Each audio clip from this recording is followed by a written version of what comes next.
우리 오늘 말씀 제목 함께 읽어볼까요? 시작. 100% 응답받는 기도. 자극적인 유튜브 썸네일 같은 제목이죠. 여러분 100% 응답받는 기도가 있다고 생각하십니까?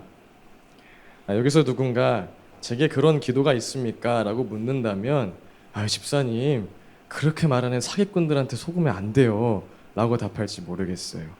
그런데 말씀으로 답하라고 한다면 집사님 100% 응답받는 기도 있죠 라고 답할 것입니다. 오늘 이 시간 사람의 생각과 경험이 아니라 하나님의 말씀 앞에 우리가 믿음으로 반응할 때에 이번 한 주 또 앞으로 우리의 삶 가운데 이 100% 응답받는 기도를 통하여서 100% 응답하시는 그 하나님과 깊고도 친밀한 관계로 나아가는 저와 여러분 되시길 예수님의 이름으로 축복드립니다. 지금부터 오늘 본문의 주인공 누구죠? 느헤미야의 기도를 통해서 100% 응답받는 기도가 무엇인지 살펴보려고 하는데요. 그런데 그 기도를 향해 우리가 본격적으로 나아가기 전에 먼저 우리가 취해야 하는 예비 동작, 준비 운동과 같은 준비 동작이 있습니다. 그것이 무엇인가 하면 바로 회개입니다. 예비 동작으로, 준비 동작으로 항상 회개의 마음, 회개의 자세가 있어야 한다는 것이죠. 우리 느헤미야 1장 6절 7절 함께 읽어보겠습니다. 시작. 자손이 주님을 거역하는 죄를 지은 것을 자복합니다. 저와 저의 집안까지도 죄를 지었습니다. 우리가 주님께 매우 큰 잘못을 저질렀습니다. 주님의 종 모세를 시키시어 우리에게 내리신 계명과 율례와 규례를 우리가 지키지 않았습니다. 아멘. 우리가 사랑하는 사람과 데이트하러 나가면서 일어난 모습 그대로 입냄새와 머리 냄새를 풍기면서 갈 수 없는 것처럼, 또 오물을 뒤집어 쓴 채로 왕을 아련할 수 없는 것처럼 살아계신 하나님 앞에 나아갈 때에는 반드시 죄와 허물에 대한 그 회개, 마음 청소가 있어야 한다는 거죠. 여러분, 우리가 너무나 잘 아는 내용이지만 복습 차원에서 또 우리가 누군가에게 설명하기 위해서 다시 한번 우리가 짚고 넘어가자면, 여러분 죄가 무엇인가요? 그것은 행위가 아니죠. 그것은 행위가 아니라 하나님께서 우리에게 주신 계명과 율례와 규례, 즉 하나님의 기준을 벗어난 것입니다. 예를 들어서 도덕적으로 흠이 없고 구제와 선행을 아주 많이 한 아주 착한 네덜란드 사람이 있다고 생각을 해봅시다. 이 사람은 근데 대마초를 피는 사람이었어요. 여러분, 근데 그럼에도 불구하고 이 사람은 여전히 의인입니다. 왜 그럴까요? 네덜란드에서 대마초는 합법이기 때문이죠. 그런데 이 사람이 대한민국으로 와서 대한민국에서 대마초를 폈다고 생각해 봅시다. 그럼 어떻게 되죠? 바로 죄인이 되죠. 그의 성품과 행실과 또 행위에 대해서는 어떠한 변화가 없다 할지라도 법의 기준이 바뀌었기 때문에 그를 죄인이라고 말할 수 있게 된다는 것입니다. 성경이 말하는 죄의 기준도 이처럼 세상의 헌법과 도덕적인 틀 안에서 얼마나 착하고 선하게 살았는가를 묻는 것이 아니라 하늘의 법, 즉 하나님의 법 아래에서 올바르게 살았는가를 묻는 것이기 때문에 하나님의 법, 그 말씀에서 빗나간 우리의 모든 삶, 모든 말, 모든 행동이 곧 하나님 앞에 죄가 된다는 것이죠. 모든 기도 이전에 이렇듯 하나님이 싫어하시는 것, 말씀에서 빗나간 그 죄를 보고 그 죄를 듣고 그 죄를 품고 그 죄를 담은 것이 있다면 여러분 구석구석 찾아보고 발견하여서 청소할 수 있는 그 회개의 은혜가 우리 토부 공동체 가운데 가득 임하길 예수님의 이름으로 축복드립니다. 우리가 회개를 통한 그 준비 운동을 마쳤다면 이제 본격적으로 100% 응답받는 그 기도의 시간으로 나아갈 차례입니다. 오늘 첫 번째로 나눌 그 100% 응답받는 기도는 한번 따라해 볼까요? 말씀대로 하는 기도. 한 번 더, 말씀대로 하는 기도. 말씀대로 하는 기도가 곧 100% 응답받는 기도입니다. 우리 느헤미야 1장 9절 한 목소리로 읽어보겠습니다. 시작. 우리가 주님께로 돌아와서 주님의 계명을 지키고 실천하면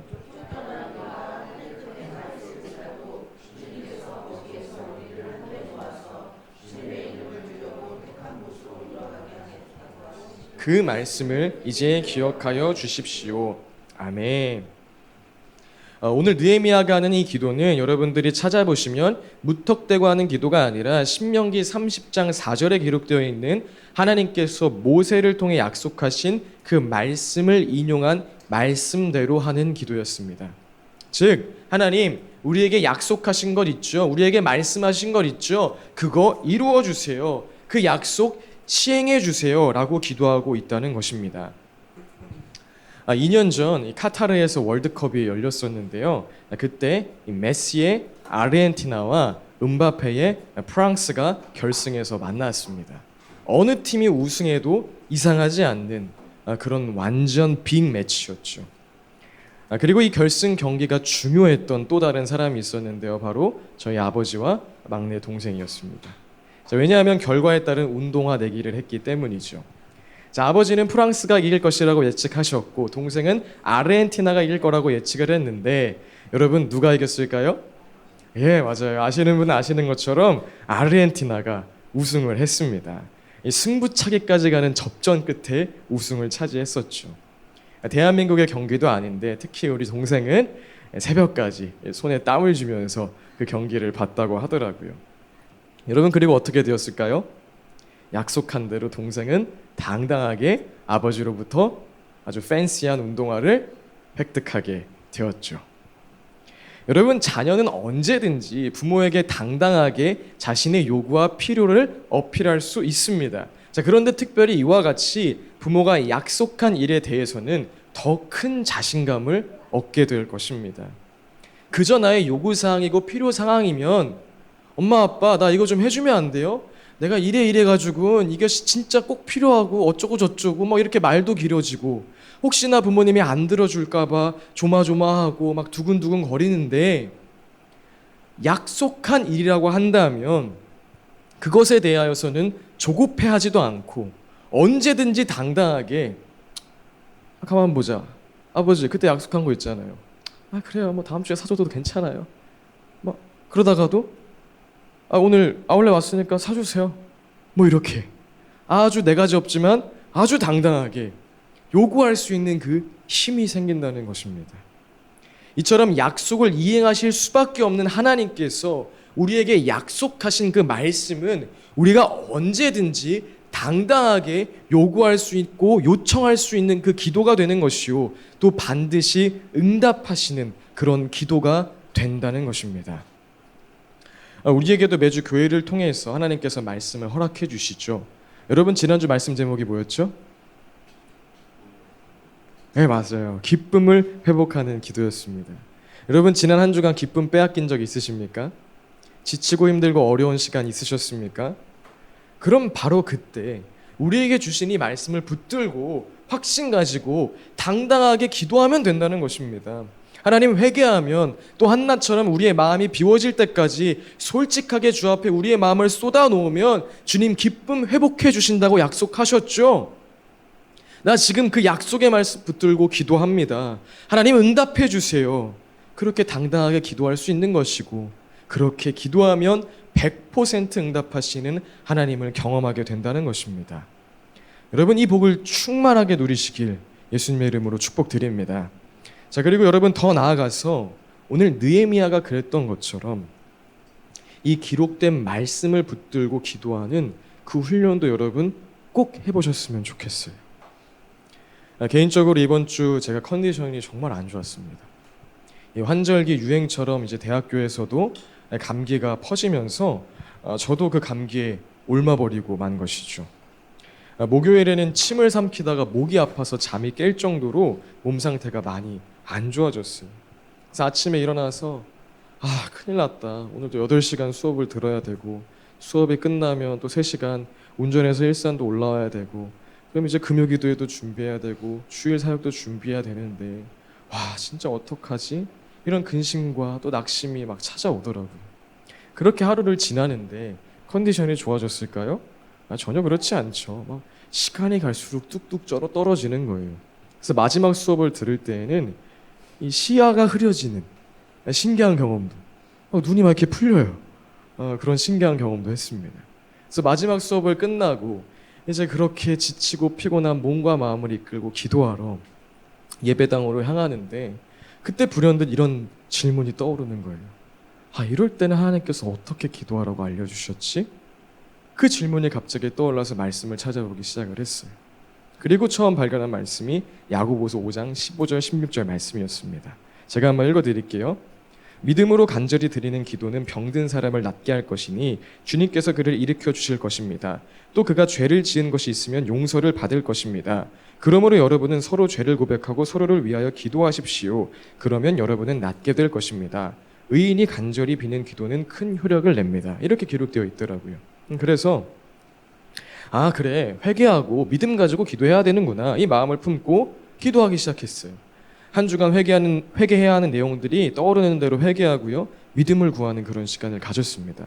자, 그리고 그러면서 다음으로 또 한 성경 구절을 발견하게 되었는데요. 그 구절은 이사야서 58장 7절 8절 말씀이었어요. 이 말씀을 우리 함께 한번 읽어보도록 하겠습니다. 시작.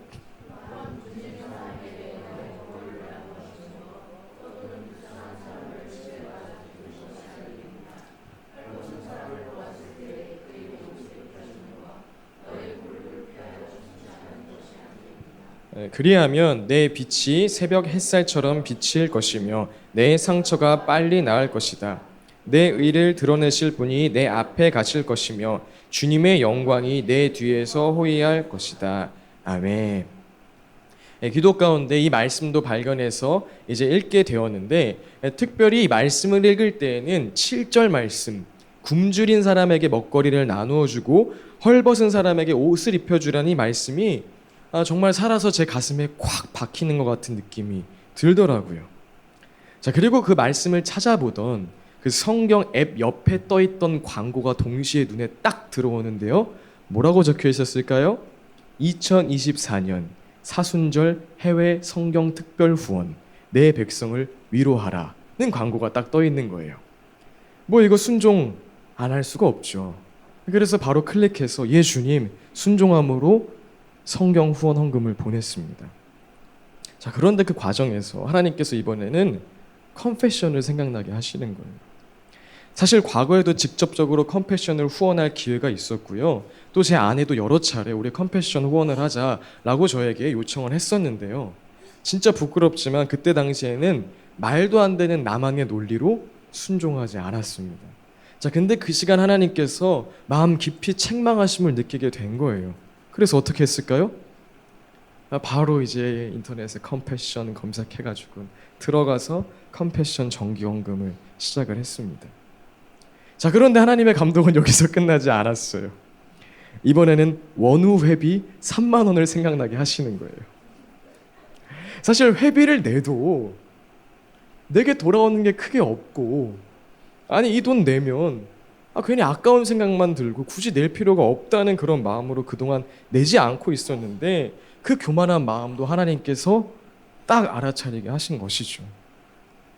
그들의 수고와 학교와 그 학생들을 위한 그들의 헌신을 인정하라는 그 마음을 주셔서 그 자리에서 원후 회비도 납부했습니다. 이번 주 돈 되게 많이 썼어요. 자, 그런데 그 순간 진짜 온몸에 소름이 쫙 돋으면서 하나님의 평화가, 하나님의 위로가 제 온몸을 덮는 것을 경험하게 되었어요. 말 그대로 우리 몸에 배터리가 있다면 급속 충전됨을 느끼게 된 거죠. 그리고 보시는 것처럼 주님께서 약속하신 것처럼 상처가 아주 빨리 나았습니다. 사랑하는 여러분, 하나님께서 주신 그 수많은 약속이 여러분 손 안에 있는 그 말씀 안에 있습니다. 그러니 여러분, 하나님의 말씀을 사모하시고 사랑하시고 말씀을 어떻게 해야 되겠어요? 읽으시고, 말씀을 읽다가 그 묵상 가운데 하나님께서 주시는 특별한 감동이 있으시다면 그 말씀 더욱 붙들고 기도하시고 말씀대로 꼭 순종해 보시기 바랍니다. 그러면 약속하셨기 때문에 100% 응답하시는 그 하나님의 손길을 경험하게 되실 것입니다. 말씀대로 기도했더니 주님 응답하셨어. 여러분, 이 간증이 넘치는 우리 토부교회 되기를 예수님의 이름으로 축복드립니다. 아멘. 우리 다음으로 느헤미야의 기도를 통해서 발견할 수 있는 100% 응답받는 그 기도는 이것도 한번 따라해 볼까요? 하나님을 경외하는 자의 기도입니다. 우리 한번 더 하나님을 경외하는 자의 기도입니다. 우리 11절 말씀 함께 읽어보겠습니다. 시작.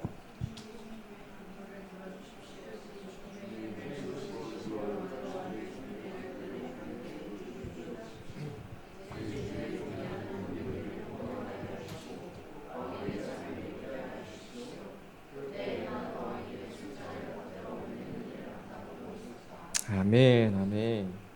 하나님을 경외하는 자, 하나님을 두려워하는 자의 기도를 들어주신다는 거예요. 사랑하는 토부처치 성도 여러분, 하나님을 경외하는 자 되시길 예수님의 이름으로 축복드립니다. 자, 그렇다면 하나님을 경외한다는 것은 무엇일까요? 국어 사전적으로 이 경외는 공경하면서 두려워하는 마음이라고 알려주고 있는데요. 사실 이 의미는 영어로 했을 때 우리에게 더 쉽게 다가오는 것 같아요. 영어 성경은 경외를 어썸할 때 이 어로 번역하고 있는데 이는 마치 나이아가라 폭포, 또 뭐 있죠? 그랜드 캐니언처럼 그런 대자연을 봤을 때 오는 경이로움, 감탄, 경탄을 넘어서 사랑스럽게 느껴지는 그런 복합적인 감정을 의미합니다. 즉 하나님을 경외한다는 것은 fear, 어떤 갱, 깡패를 만났을 때와 같은 그 존재로부터 도망치게 만드는, 그 존재로부터 멀어지게 만드는 그런 종류의 두려움이 아니라 와 너무 멋지다, 너무 존귀하다, 너무 아름답다, 너무 사랑스럽다, 그래서 나 이곳에 계속 머물고 싶다, 그런 마음이 드는 복합적인 긍정적인 최상위의 감정이라는 것이죠. 그래서 참조아떠라교회 이선세 목사님은 이 경외감에 대해서 하나님으로부터 멀어지는 것을 두려워하는 마음이라고 표현하셨는데요. 제가 지금까지 들은 경외에 대한 정의 중에 가장 정확하고 가장 아름다운 표현이라고 개인적으로 생각을 해요. 좋은 건 한 번 더 들어야겠죠? 하나님으로부터 멀어지는 것을 두려워하는 마음이 경외다. 하나님이 너무 좋고 하나님이 너무 아름답고 너무 사랑하는 분이어서 오히려 그분과 멀어지는 것을 두려워하는 정도의 마음까지 드는 그 자세가 경외감이라는 것이죠. 자, 그렇다면 하나님으로부터 멀어지는 것을 두려워하는 그 경외심을 가진 자의 모습은 어떻게 나타날까요? 우리는 어떻게 내가 하나님을 경외하는 자인지 아닌지를 확인할 수 있을까요? 그것은 바로 우리가 어디에 반응하는지를 살펴보면 알 수 있습니다. 우리가 삶에서 반응하는 그 지점이 우리가 진정 무엇을 경외하며 살고 있는지에 대하여 알려준다는 것이죠. 우리 느헤미야 1장 3절 4절 말씀 함께 읽어보겠습니다. 시작.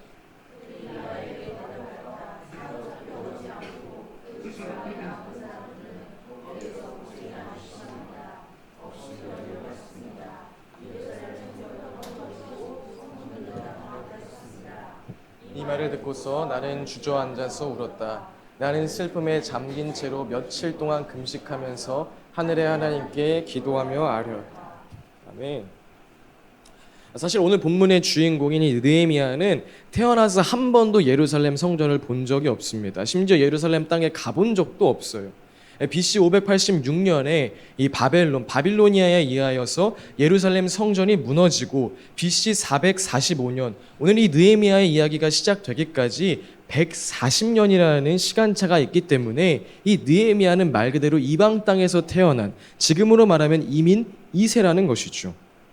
그리고 느헤미야는 심지어 이방 땅에서 아쉬울 것 없이 아주 잘 지내고 있는 왕의 수를 맡은 자, 지금으로 말하면 아주 높은 상급 공직자의 삶을 살고 있었습니다. 자, 그런데 그럼에도 불구하고 느헤미야의 모든 관심사는, 모든 마음은 자신의 고국 이스라엘, 그리고 그 이스라엘을 향한 하나님의 마음 가운데 가 있었다는 거예요. 예루살렘 성벽이 무너져 있다는 그 소식을 듣고, 우리 부모 세대가 있던 그 예루살렘 성벽이 무너져 있다고? 아직까지 그 상태라고? 너무나 안타깝다. 그래, 내가 그 일을 위해서 꼭 기도할게. 내가 지금 나라 일이 너무나 바빠서 크게 신경 쓸 수는 없지만 내가 헌금도 많이 할 테니까 이거 꼭 전달해주고 그들을 꼭 위로해줘. 여러분, 이 정도만 해도 칭찬받을 만한 할 텐데 느헤미야는 이 말을 듣고 주저앉아 울며 슬픔에 잠긴 채로 며칠 동안 금식을 하며 기도할 정도로, 이후에는 실제적으로 자신의 관직을 내려놓고 예루살렘으로 향하여 성벽을 재건하는 그 일에 앞장설 정도로 느헤미야의 관심은 온통 하나님께 가 있었다는 거예요. 바로 이렇게 모든 관심과 관점이 하나님께 가 있는, 하나님께 반응하는 자가 곧 하나님을 경외하는 자고, 이런 자의 기도를 하나님께서는 100% 들어주신다는 것입니다. 존 비비어 목사님은 거룩한 두려움이라는 책에서 이렇게 말씀하십니다. 우리 함께 읽어볼까요? 시작. 하나님을 두려워하면 그분의 마음을 품게 된다. 그분이 사랑하시는 것을 사랑하고 그분이 미워하시는 것을 미워하게 된다. 그분이 미워하시는 것을 싫어하는 정도가 아니라 미워해야 한다. 그분께 중요한 것이 우리에게도 중요하게 된다. 그분께 그리 중요하지 않은 것은 우리에게도 그리 중요하지 않게 된다. 아멘. 여러분, 하나님께 반응하는, 하나님께 관심이 가 있는, 곧 하나님을 경외하는 저와 여러분 되시길 예수님의 이름으로 축복드립니다. 자, 그렇다면 우리는 어떻게 느헤미야처럼 하나님께 반응하는, 하나님을 경외하는 사람이 될 수 있을까요? 먼저 다른 경외함을 돌이키면 됩니다. 살아가면서 우리가 반응하는 그 지점들, 우리의 감정이 반응하는 지점, 우리의 열정이 반응하는 지점, 우리의 돈이 반응하는 지점, 우리의 생각과 마음이 반응하는 그 지점을 확인해 보시면 지금 우리가 무엇을 경외하는지 알게 되실 것이고, 그 마음을 주 앞에 돌이키며 하나님만 경외하길 갈망할 때에 우리 또한 하나님을 경외하는 자로 변화된다는 것입니다. 폴트린 목사님은 경외라는 책에서 이렇게 이야기했는데요. 이 또한 우리 함께 읽어볼까요? 시작.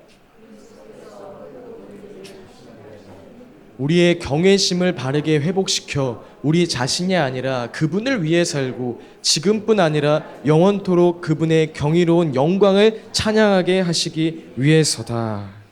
예. 우리가 하나님을 경외하는 자가 되도록 예수님께서 이미 십자가에서 그 모든 것을 이루셨다는 거예요.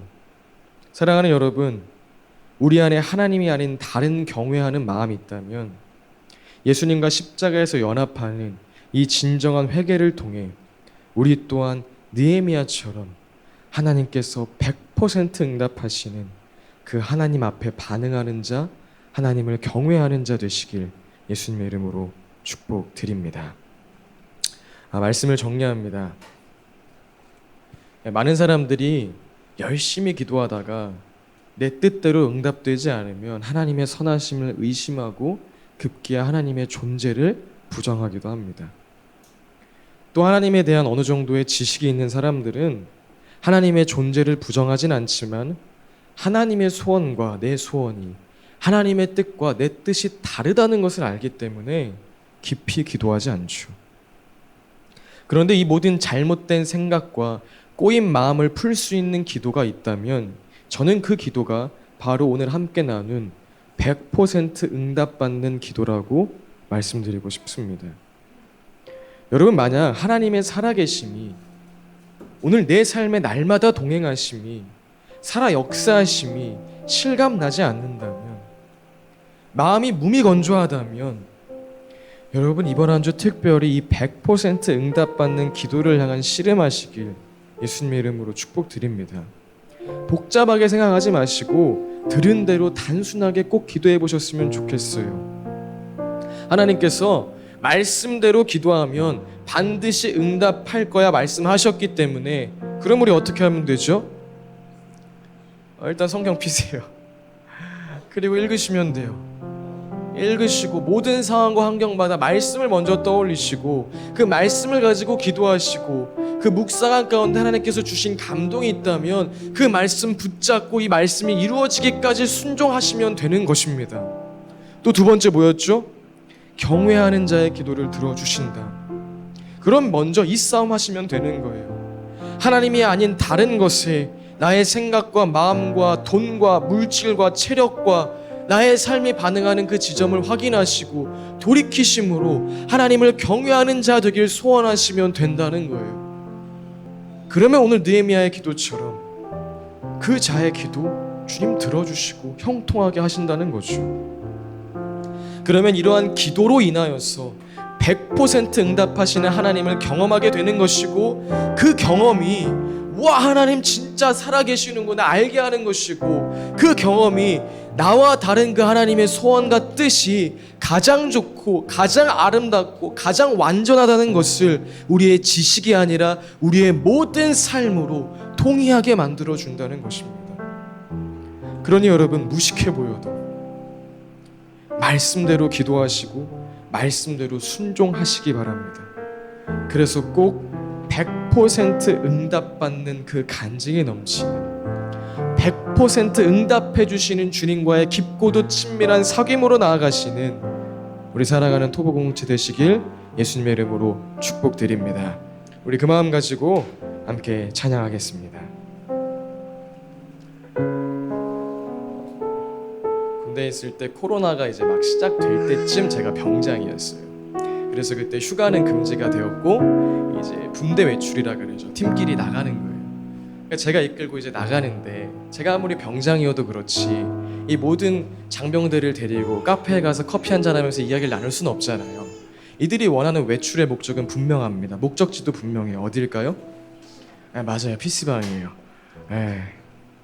이들이 가는 곳, 나가면 무조건 가는 곳 PC방이죠. 왜 나가는지 모르겠어요. 뭐 이 말을 해도 될지 모르겠지만, 아니 그 소중한 하루 나가가지고 아침에 가서 밤까지 PC방에 있을 거면 왜 나가는지 모르겠지만 뭐 그들에게는 너무나 중요한 시간이겠죠. 저도 같이 갔습니다. 근데 PC방을 갔는데 저도 뭔가를 해봐야겠다는 생각이 들더라고요. 거기까지 가서 유튜브만 보다 오기에는 너무나 아깝잖아요. 그래서 이제 시도를 해봤어요.